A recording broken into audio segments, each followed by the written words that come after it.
Sungguh kejadian yang tak masuk akal. Seorang polisi wanita cantik ini hamil oleh seorang pria tua. Bagaimana sesungguhnya yang terjadi? Beginilah kisah selengkapnya. Brigadir Laras, seorang polisi wanita yang cantik dan berani, bertugas sebagai bagian dari satuan patroli laut. Hari itu, ia ikut dalam misi pengamanan di kapal patroli yang sedang mengawasi jalur perairan terpencil. Kapal mereka singgah di sebuah pulau kecil untuk mengisi persediaan air bersih. Pulau itu tampak sepi, hanya dikelilingi hutan lebat dan pantai berpasir putih. Laras, yang merasa penasaran, memutuskan turun untuk melihat sekeliling sambil mengawasi kru yang mengambil air. Namun, tanpa ia sadari, nasib buruk menantinya. Saat Laras tengah berjalan lebih jauh ke dalam hutan kecil di tepi pantai, sesuatu terjadi. Kapal pergi tanpa dirinya. Mata Laras membelalak saat melihat kapal mulai menjauh dari pantai. "Tunggu, hei, aku masih di sini." Laras berlari sekencang mungkin, berteriak sekuat tenaga, namun sia-sia. Kapal itu terus bergerak menjauh, semakin kecil di kejauhan. Jantungnya berdegup kencang. Ia merogoh saku, mencari alat komunikasi, namun sial, HP-nya mati. Dan ponselnya tak memiliki sinyal. Ia kini benar-benar sendirian di pulau yang asing ini. Langit mulai berubah jingga, menandakan malam akan segera datang. Laras mengusap wajahnya, mencoba berpikir jernih. Ia harus mencari tempat berteduh untuk malam ini, setidaknya sampai kapal itu kembali untuk menjemputnya, jika mereka menyadari kehilangannya. Namun, belum sempat ia melangkah lebih jauh. Sebuah suara asing membuatnya merinding. Krek! Ranting patah. Langkah kaki samar terdengar di antara pepohonan. Laras menoleh cepat. Dengan sigap, ia mencabut pisau lipat dari pinggangnya. "Siapa di sana?" Serunya tegas.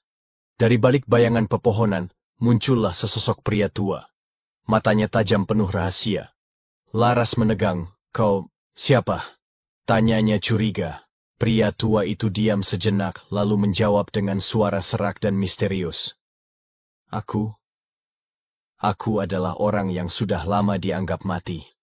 Laras tetap berdiri siaga, matanya tak lepas dari pria tua di depannya. Wajahnya terlihat lelah, tetapi sorot matanya masih tajam. Ia tampak seperti seseorang yang sudah lama hidup di pulau ini. Pria itu melangkah perlahan ke arah batu besar di tepi pantai, lalu duduk dengan tenang. "Kau tidak perlu takut," katanya dengan suara berat. "Aku bukan ancaman bagimu." Laras tetap waspada, tetapi rasa ingin tahunya mengalahkan ketakutannya. Ia menurunkan pisau lipatnya, namun tetap menjaga jarak. "Siapa kau?" tanyanya dengan nada tegas. Pria itu menatap laut sejenak, seolah mengenang sesuatu yang jauh di masa lalu. "Namaku Kapten Adnan," katanya akhirnya. "Aku dulu seorang tentara, bertugas di perairan sekitar sini lebih dari 30 tahun yang lalu." Laras mengernyit. Nama itu terdengar familiar. "Kapten Adnan? Tapi, kau sudah lama dinyatakan hilang." Pria tua itu tersenyum tipis. Tetapi ada kepedihan di matanya. "Yah, mereka semua mengira aku mati. Sebenarnya, aku selamat dari serangan di laut waktu itu. Tapi aku terdampar di sini, sendirian. Tidak ada yang mencariku, dan tidak ada cara untuk pergi." Laras mendengarkan dengan saksama. Hidup sendirian di pulau ini selama puluhan tahun. Ia sulit membayangkannya. "Bagaimana bisa kau bertahan selama ini?" tanyanya. "Aku belajar dari alam," jawab Adnan. "Pulau ini menyediakan banyak hal. Ikan, buah-buahan, air dari dalam hutan. Aku bertahan, karena aku tidak punya pilihan lain." Laras menghela napas. Ia merasa sedikit lebih tenang, meskipun situasinya tetap mengkhawatirkan. "Sekarang giliranmu," kata Adnan, menatapnya lekat-lekat. "Siapa kau dan bagaimana bisa sampai di sini?" Laras duduk di atas pasir, lalu menjawab dengan suara pelan. "Aku Brigadir Laras, polisi yang bertugas di kapal patroli." Kapal kami singgah sebentar di pulau ini untuk mengambil air, dan aku tertinggal. Mereka pergi tanpa menyadari aku masih di sini. Adnan mengangguk paham. Kalau begitu, cepat atau lambat mereka akan kembali menjemputmu. Laras mengangguk, meskipun dalam hatinya ia tidak begitu yakin. Malam mulai menjelang. Angin laut bertiup semakin dingin. Laras merapatkan jaketnya, dan melirik Adnan yang tampak santai menghadapi gelapnya malam. Di dalam hutan ada tempat berteduh, kata Adnan akhirnya. Jika kau mau, aku bisa mengantarmu ke sana. Laras menatap pria tua itu dalam-dalam, mencoba mencari tanda-tanda bahaya. Namun, hanya ketenangan yang terlihat di wajahnya. Baiklah, jawab Laras akhirnya. Keduanya pun berjalan perlahan memasuki hutan, tanpa menyadari bahwa malam itu adalah awal dari kisah panjang yang tak terduga. Laras mengikuti langkah Adnan yang berjalan santai di antara pepohonan.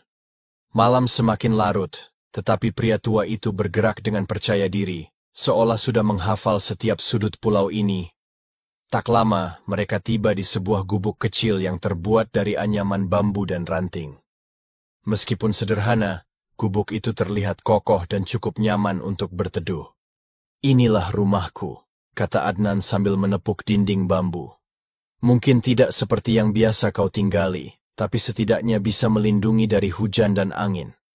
Laras mengamati sekeliling. Di dalam gubuk itu terdapat beberapa peralatan sederhana yang tampak dibuat sendiri oleh Adnan. Sebuah tempat tidur dari daun kering, wadah air dari batok kelapa, dan alat-alat berburu dari kayu dan batu. Aku tidak punya pilihan selain beradaptasi, lanjut Adnan. Jika ingin bertahan hidup di sini, kau juga harus belajar. Laras mengangguk pelan. Ia tahu, jika kapal patroli tidak segera datang menjemputnya, ia harus bisa bertahan di pulau ini. Keesokan paginya, Adnan mulai mengajarkan Laras cara bertahan hidup. Pertama, kita harus tahu sumber makanan, katanya. Ia menunjukkan berbagai jenis tumbuhan yang aman dimakan, serta cara menangkap ikan dengan alat sederhana yang dibuat dari kayu dan tali serat pohon. Laras mencoba mengikuti instruksinya meskipun awalnya tidak mudah. Namun, hari demi hari, ia mulai terbiasa. Ia belajar menyalakan api tanpa korek, membuat perangkap ikan, dan mengenali jejak hewan di sekitar hutan. Waktu terus berjalan, dan tanpa disadari, Laras mulai terbiasa dengan kehidupan di pulau itu. Namun, di balik semua itu, ada satu pertanyaan besar di benaknya. Apakah kapal patroli benar-benar akan kembali menjemputnya? Waktu terus berjalan. Hari berganti minggu, minggu berganti bulan. Laras yang awalnya merasa putus asa kini mulai terbiasa dengan kehidupan di pulau itu. Setiap hari, ia dan Adnan bekerja sama untuk bertahan hidup, mencari makan, memperbaiki gubuk, dan menjaga satu sama lain. Kehidupan di pulau terpencil itu telah membuat mereka lebih dekat. Lebih dari sekadar dua orang yang terjebak di tempat yang sama. Di malam hari, mereka sering berbicara panjang lebar di depan api unggun. Laras menceritakan kehidupannya sebelum terdampar, tentang pekerjaannya sebagai polisi, keluarganya, dan impian-impian yang dulu ia miliki. Adnan, di sisi lain, berbagi kisah tentang masa lalunya sebagai tentara. Tentang kehilangan dan kesepian yang ia rasakan selama puluhan tahun di pulau ini. Seiring waktu, keakraban itu berubah menjadi sesuatu yang lebih dalam. Mereka hanya manusia biasa. Dalam kesunyian pulau yang sepi, dalam kebersamaan yang begitu erat, kebutuhan batin sebagai manusia mulai muncul. Awalnya, mereka berusaha mengabaikan perasaan itu, tetapi semakin hari semakin sulit untuk menolak kenyataan bahwa mereka saling membutuhkan, bukan hanya sebagai teman, tetapi sebagai pria dan wanita. Hingga akhirnya, tanpa mereka sadari, perasaan itu berkembang menjadi sesuatu yang lebih dari sekadar kebersamaan. Beberapa bulan kemudian, Laras mulai merasakan perubahan dalam dirinya. Tubuhnya terasa lebih lemah dari biasanya. Ia sering merasa mual di pagi hari, dan terkadang merasa pusing tanpa alasan yang jelas. Awalnya, ia mengira hanya kelelahan atau kurang makan.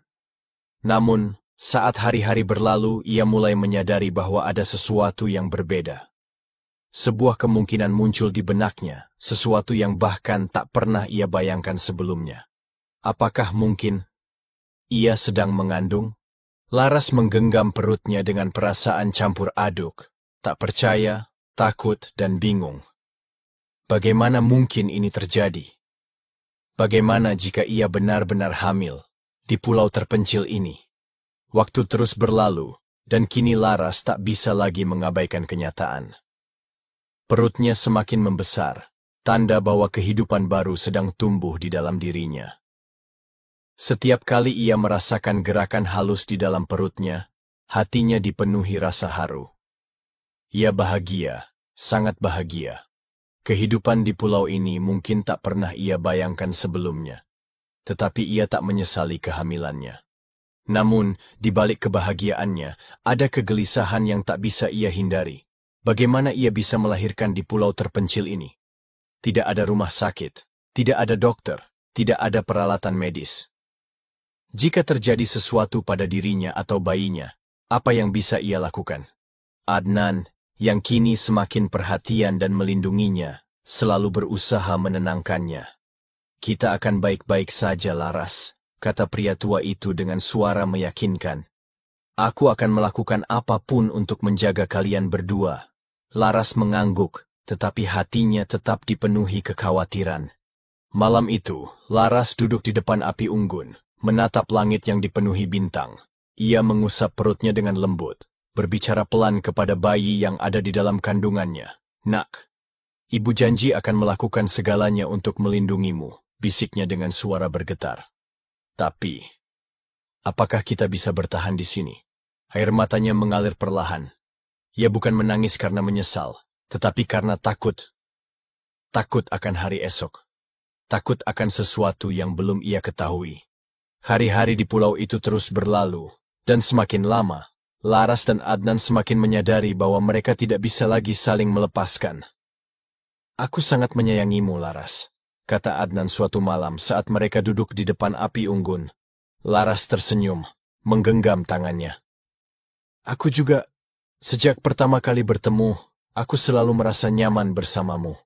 Mereka tahu, meskipun terpisah oleh usia dan latar belakang yang berbeda, hati mereka telah menyatu.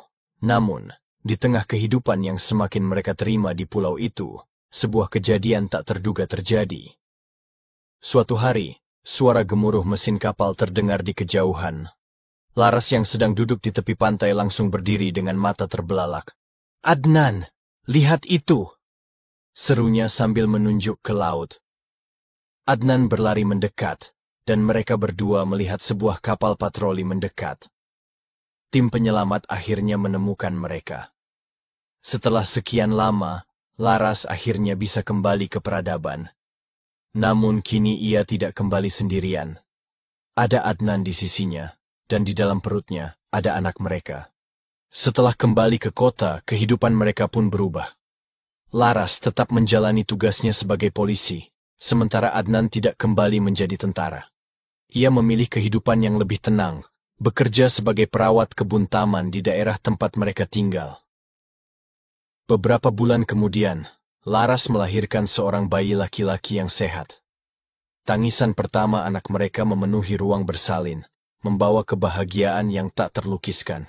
Saat menggendong bayinya untuk pertama kali, Adnan menatapnya dengan mata berkaca-kaca.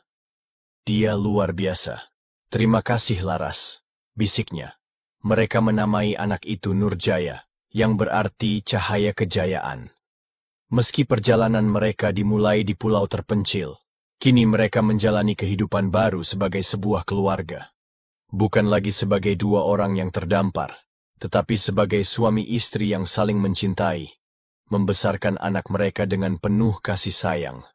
Kisah ini bukan hanya sekadar cerita fiksi, tetapi juga mengandung makna tentang keteguhan, penerimaan, dan cinta tanpa batas. Laras dan Adnan menunjukkan bahwa di tengah keterbatasan, manusia bisa bertahan dan menemukan kebahagiaan. Hidup mungkin membawa kita ke jalan yang tak terduga. Tetapi selama kita memiliki hati yang terbuka dan saling mendukung, kita bisa menemukan kebahagiaan di mana saja. Terima kasih sudah menonton sampai akhir. Jangan lupa untuk like, komen, dan subscribe, agar tidak ketinggalan kisah menarik lainnya.